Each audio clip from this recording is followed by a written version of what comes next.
संसार में, और संसार की शक्ति बढ़ जाती है, इसलिए फिर से चार्ज लगाना पड़ता है, फिर से शक्ति इकट्ठी करनी पड़ती है, रात को फिर करो, ऐसे रोज रोज करना पड़ता है।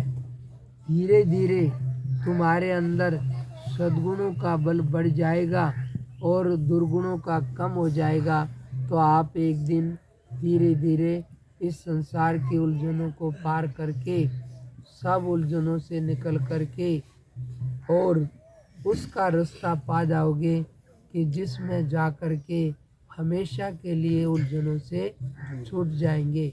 मनुष्य का जीवन इसी के लिए मिला है।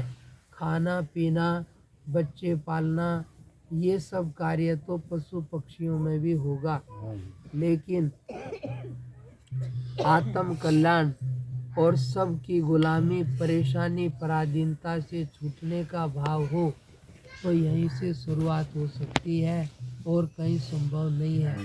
इसलिए भगवान ने कहा है कि मेरी शरण लेकर कैसा भी खराब, पापी, दुराचारी कैसा भी हो, वो परम गति को पा जाएगा। इसलिए भाव से भगवान की शरण लेके, अपनी गलती की क्षमा मांग के, किसी भी प्रकार से, कोई भी नाम से, गुण से, उसके कीर्तन से जुड़ो।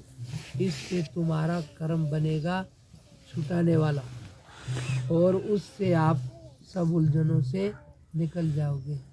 किसी को कोई बात समझ में नहीं आई हो तो पूछ ले, फिर भी इतना ही कर ले कि भाव से भगवान को नमस्कार करके अंदर बैठे को प्रार्थना करे और उसका थोड़ा सा गुणगान करके और अपने कार्य करे, और बुराई से निकलने की शक्ति मांगे, और जहाँ तक भी बने अपने से जहाँ गलती हो जाए, रात को ज़रूर उसकी क्षमा मांग ले और आगे नहीं करने का यत्न करे।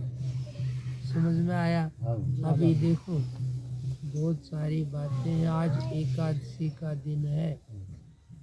ऐसे तो वो है, इसमें क्या है, अन्न में दोष मानते हैं, फिर भी जो जैसा भी करता है, पर इतना ज़रूर है कि 5 ज्ञानेंद्रिय, 5 कर्मेंद्रिय, एक मन, इनका थोड़ा संयम कर लेना, तो इससे हमारी शक्ति ज़्यादा बाहर बिखरेगी नहीं और अंदर इकट्ठी हो जाएगी, तो अपने आप में खुशी देगी, अच्छा लगेगा।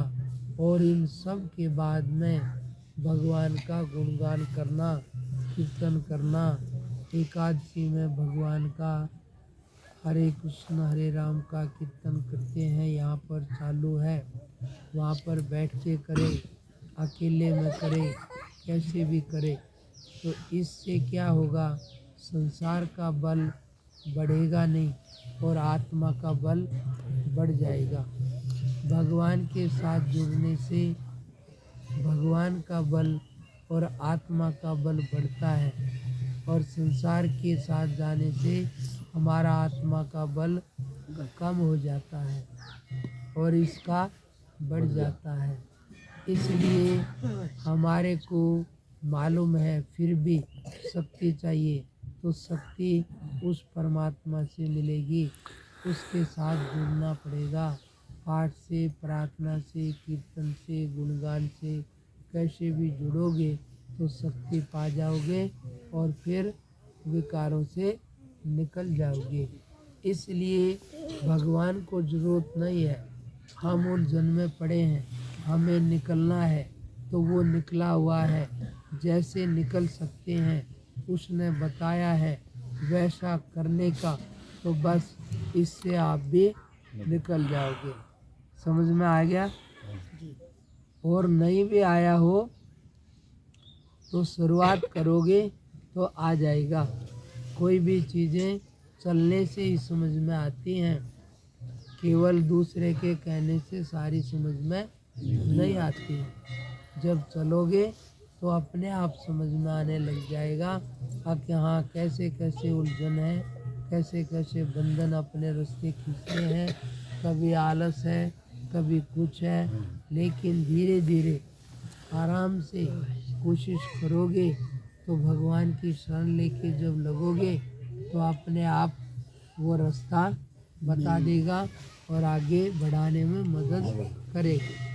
समझिए। और कोई बात किसी की हो तो बोलो। बाबा हाँ।